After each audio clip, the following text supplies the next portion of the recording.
The funeral was held on a perfect October afternoon when the Kentucky hills were on fire with color.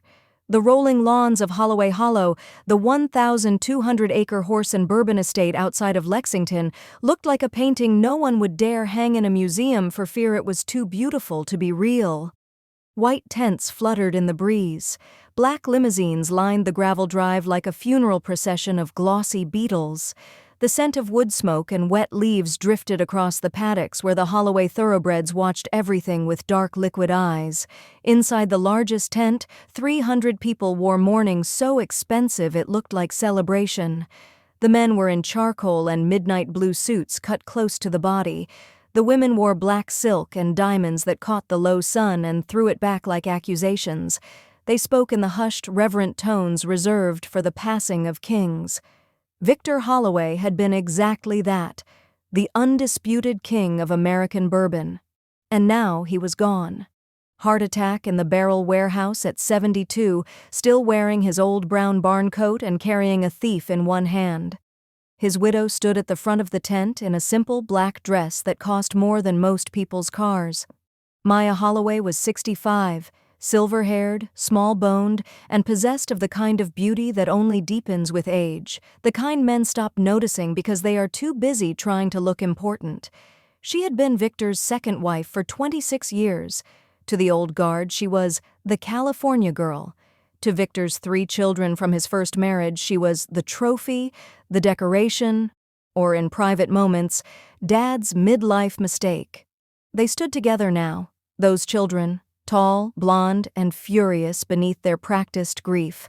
Eleanor, 45, the eldest, a Manhattan private equity partner who hadn't set foot in Kentucky in 6 years except to close deals.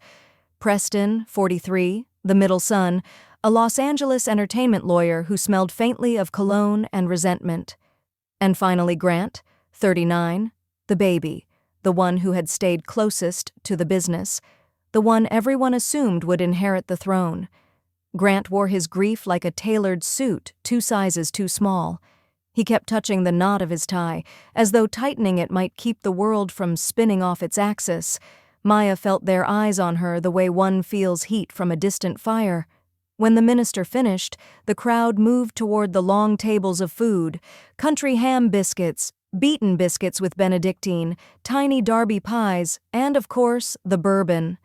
Hollow & Sons bourbon in crystal decanters older than most states. People poured 2 fingers, 3 fingers, 4, because Victor would have wanted it that way. Grant found his mother beside the largest arrangement of white lilies anyone had ever seen. Mom.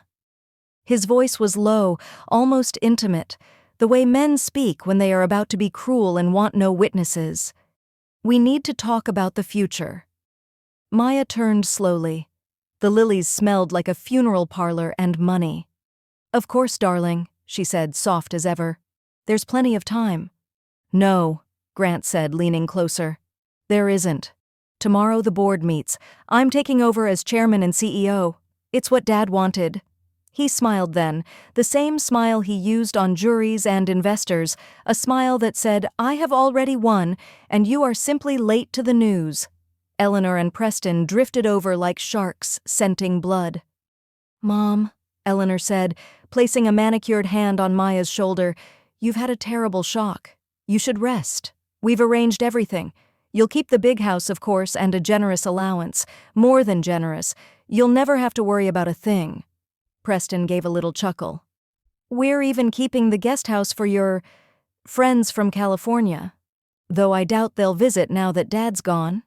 Grant's smile sharpened. And one more thing, he said, voice dropping to a murmur only the 4 of them could hear. Your little charity lunches, your endless ladies' auxiliary nonsense, that all ends. The distillery isn't a social club. Your place now is here, in this house, pouring tea for whatever old biddies still remember you. Leave the real work to people who understand it. He paused, savoring the moment. Actually, he added, almost kindly, you can start by cleaning out Dad's office bathroom. I'll be moving in first thing tomorrow, and I don't want to smell your perfume in there. Maya looked at her son for a long, long second. Something inside her chest, something that had been bleeding for 40 days, suddenly froze solid. She did not cry. She did not raise her voice. She simply inclined her head, the way a queen might acknowledge a clumsy courtier, and walked away through the lilies. That night, the house emptied. The caterers left. The children left for the Lexington airport and their private jets. The staff locked the doors and turned off the lights one by one until only the moon remained, pouring silver across the endless bluegrass. Maya went upstairs to the master suite she had shared with Victor for a quarter century. She did not sleep. She sat in the dark in a silk robe and opened the small fireproof safe hidden behind Victor's rowing trophies from Yale. Inside lay a single manila envelope. On the front, in Victor's unmistakable scrawl, "For Maya.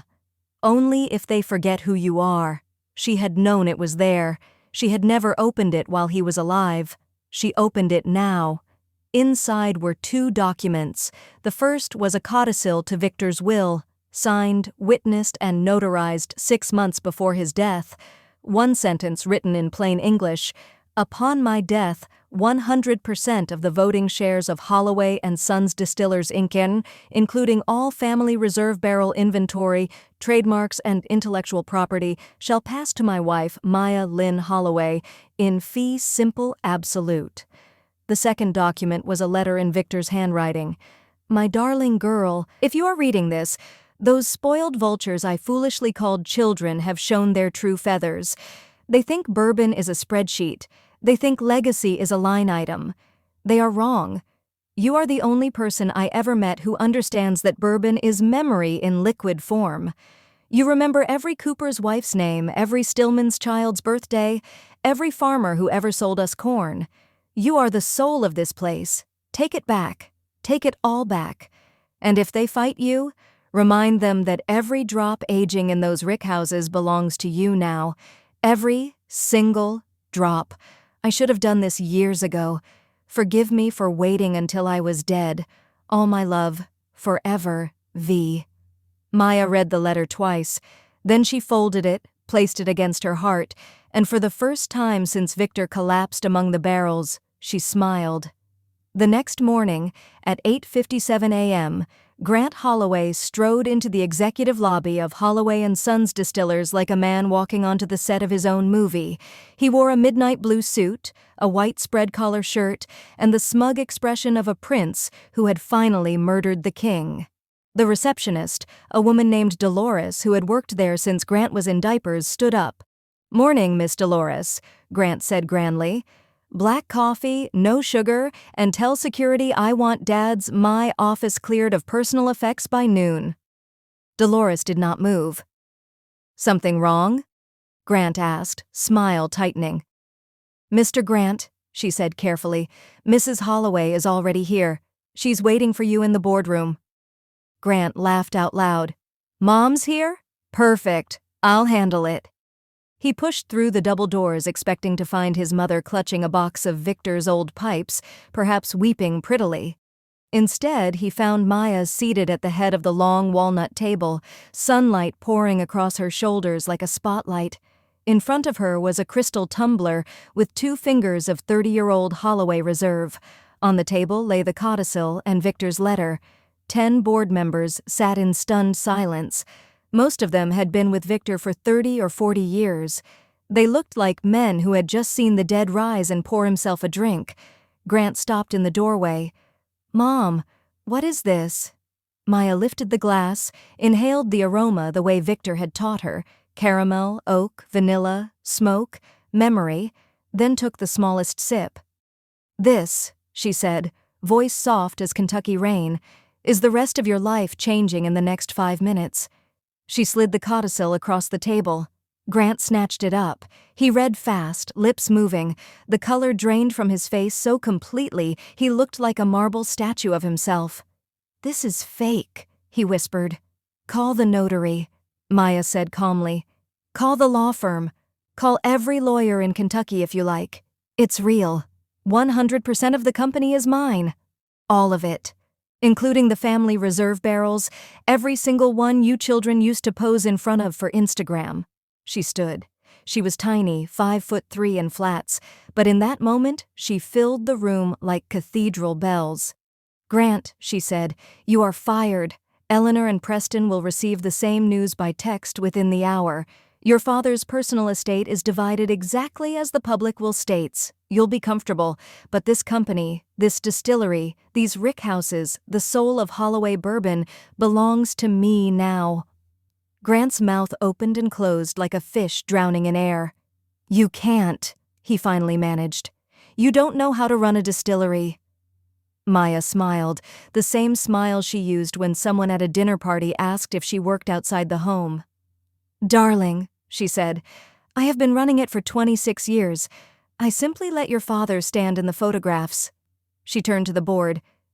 "Gentlemen, any objections?" Dead silence. Then old Harlan Whitlow, master distiller for 42 years, stood up slowly, removed his Holloway & Sons cap, and placed it over his heart. "Welcome home, Miss Maya," he said.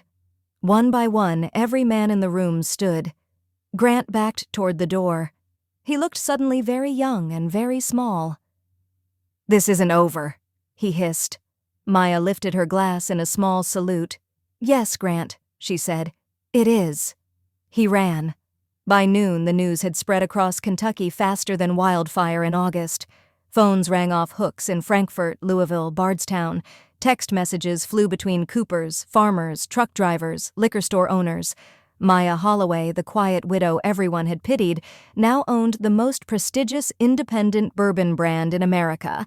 And she wasn't finished. That afternoon, she walked through Warehouse H, the one that held the family reserve barrels, some dating back to the 1960s. Each barrel had a painted white stave with the year and Victor's initials. She ran her fingers across them like rosary beads. Harlan walked beside her. "They're gonna fight you, Miss Maya," he said quietly. "Lawyers, injunctions, maybe try to say Victor wasn't of sound mind." "Let them," she said. "While they file papers, I'll be doing something much worse." "What's that?"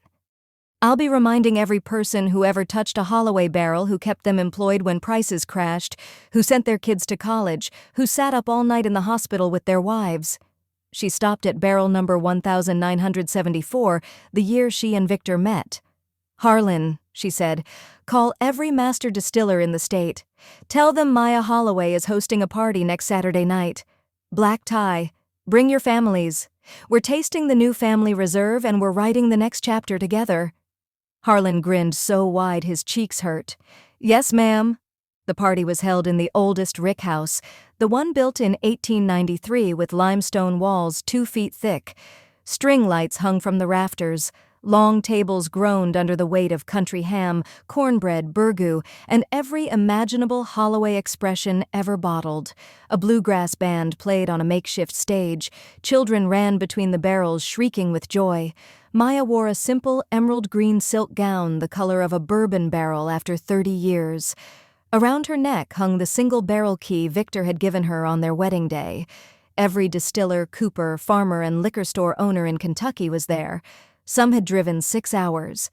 At 10 p.m., she climbed onto a rick house ladder and held up a thief and a glass. "Tonight," she called, and the crowd fell silent.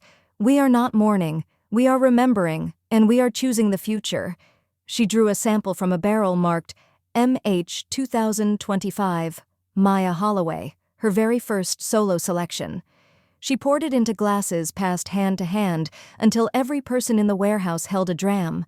"To Victor," she said, raising her glass, "and to every one of you who made his dream real. This bourbon, and everyone to come, is yours as much as it is mine." She drank. The warehouse erupted in cheers loud enough to rattle century-old rafters. 6 months later, on a warm April evening, Maya stood on the veranda of Holloway Hollow, watching the sun sink behind the distillery. The new label had just been approved, Holloway Queen's Reserve. The artwork was a simple line drawing of a woman in profile wearing a crown of barley. Inside the bottle was the best bourbon Kentucky had ever produced. Grant had tried to sue. The case was dismissed in 43 minutes. Eleanor and Preston had sold their shares in the personal estate and vanished, Eleanor to London, Preston to Aspen. No one in Kentucky mentioned their names anymore. Maya lifted her glass to the horizon. Somewhere in the distance she heard the low, comforting rumble of barrels being rolled into a new rickhouse, one that would carry her initials for the next 100 years. She smiled, took a sip, and spoke to the empty air the way she still spoke to Victor every night. "I think we did it, darling," she said. "I think we saved the soul after all." And high above her, in the darkening bluegrass sky, the first fireflies of the season began to glow, tiny amber lights that looked exactly like bourbon poured into starlight.